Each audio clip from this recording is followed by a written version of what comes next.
तमाम दोस्तों को अस्सलाम वालेकुम। अल कुरान अल्लाह फरमाते हैं, बस मुझको सजदा कर दो। दोस्तों,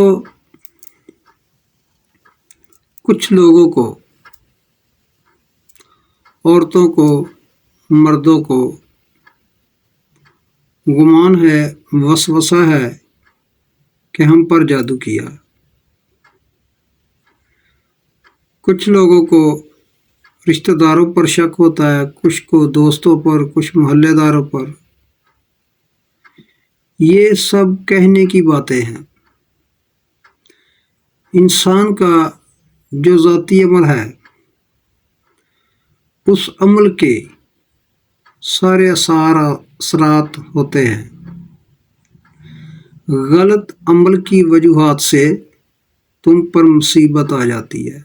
कुरान पाक में भी जिक्र है, आसमानी आफतें घेर लेती हैं। ये जो आसमानी आफतें घेरती हैं, ये भी एक तरह के जादू की शक्ल होती है, मगर ये जादू नहीं होता। ये पकड़ होती है, अपने गुनाहों की पकड़ अल्लाह ताला की तरफ से आती है। फिर कुछ किसी अमल कामल से तवीज़ वगैरह लेकर आते हो, फिर उसको पैसे भी देकर आते हो, फिर उस तवीज़ों को कुछ साड़ते हो, कुछ कैसे कर देते हो, जैसे वो बता दे वैसे कर लेते हो। दोस्तों, ये जो तवीज़ है,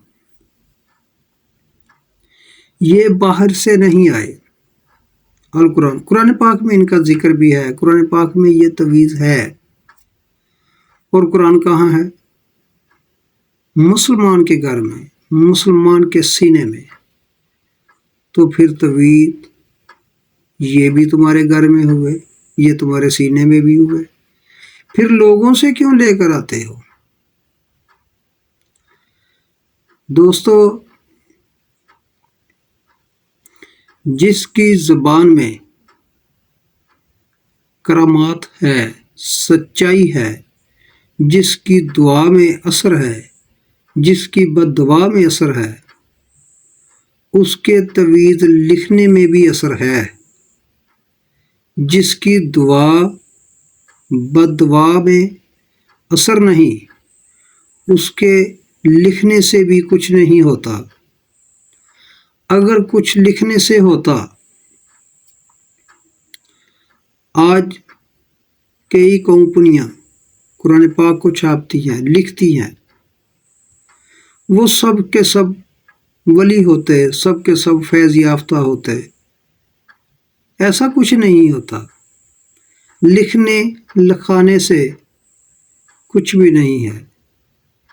जिसकी ज़बान में असर असार है, जिसकी दुआ में फैज़ है, शफा है, जिसकी बद्दुआ में सज़ा है, ऐसा इंसान अगर कुछ लिख कर दे दे तो उसमें फ़ायदा है, बाकी कुछ भी नहीं। बाकी सब कुरान पाक में है, वो तुम्हारे घर में है, वो तुम्हारे सीने में भी है। यूं ही किसी के पास जाकर किसी को पैसा देकर आ जाते हो, वो तुमको वसवसे में डाल देता है, तुम पहले ही वसवसे में होते हो। बच जाओ, क्यों अपना वक़्त, ईमान ज़ाया करते हो?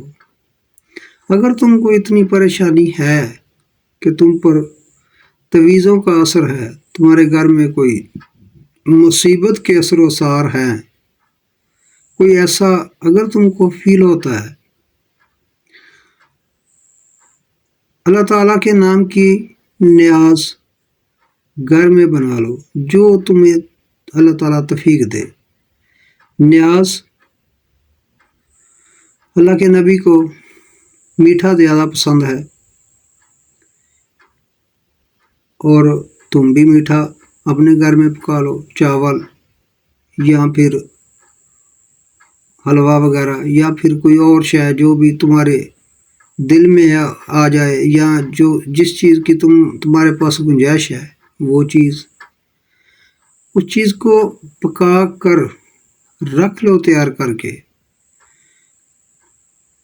اپنے محلے سے یا اپنے گھر سے کچھ بچے لے لو، ان سے ذکر کرواؤ، لا الہ الا اللہ کا ذکر کرواؤ، بسم اللہ الرحمن الرحیم کا ذکر کرواؤ، یا قرآن پاک کی تلاوت کرواؤ، یا پھر کوئی ویسے اللہ تعالیٰ کا اسم مبارک یا درود ابراہیم کا ذکر کرا لو، یہ اپنی روٹین بنا لو، انشاءاللہ برکت بھی ہوگی، جادو ٹونے سائے سے بھی جان چھوٹ جائے گی، جو بیمار ہے وہ اللہ تعالیٰ اس کو شفا بھی عطا فرما دے گا، جو بے روزگار ہے اس کو روزگار بھی مل جائے گا، بے اولاد بھی ایسا کر سکتا ہے، اللہ تعالیٰ اس کو اولاد دے سکتا ہے۔ دوستو، یہ جو لفظ ہے اللہ تعالیٰ فرماتا ہے کہ میں قادر ہوں، قادر اس کو کہا گیا جس کی قدرت قبضے میں ہر شے کا کنٹرول ہے، تمہاری سانس تک تو اللہ کے کنٹرول میں ہے، تو جادو ٹونا کہاں سے آ گیا تمہارے کو؟ اپنے رب کو، اپنے مالک کو راضی کر لو، وہ ناراض ہو گیا، جس وقت وہ راضی ہو گیا انشاءاللہ رحمت والے سارے دروازے کھل جائیں گے، رزق والے کھل جائیں گے، اولاد والے کھل جائیں گے، یہ سب تمہارے عمل سے ہونا ہے۔ اپنے عمل کو ایسا کر لو کہ تمہارا اللہ جو ناراض ہے وہ راضی ہو جائے، بس وہ راضی ہو گیا، ہر طرح کی رحمت ہوگی۔ دیکھو اس وقت تقریباً رات کے 1:45 کا ٹائم ہے، ہم اکیلے تنہا اپنے اللہ کی مدد سے، اپنے اللہ کی رضا کے لیے یہ بیان کر رہے ہیں، اس لیے کر رہے ہیں کہ لوگوں برائی سے بچ جاؤ گے تو فلاح پا جاؤ گے۔ اللہ تعالی ہم سب کو برائی سے بچا لے، آمین یا رب العالمین۔ السلام علیکم۔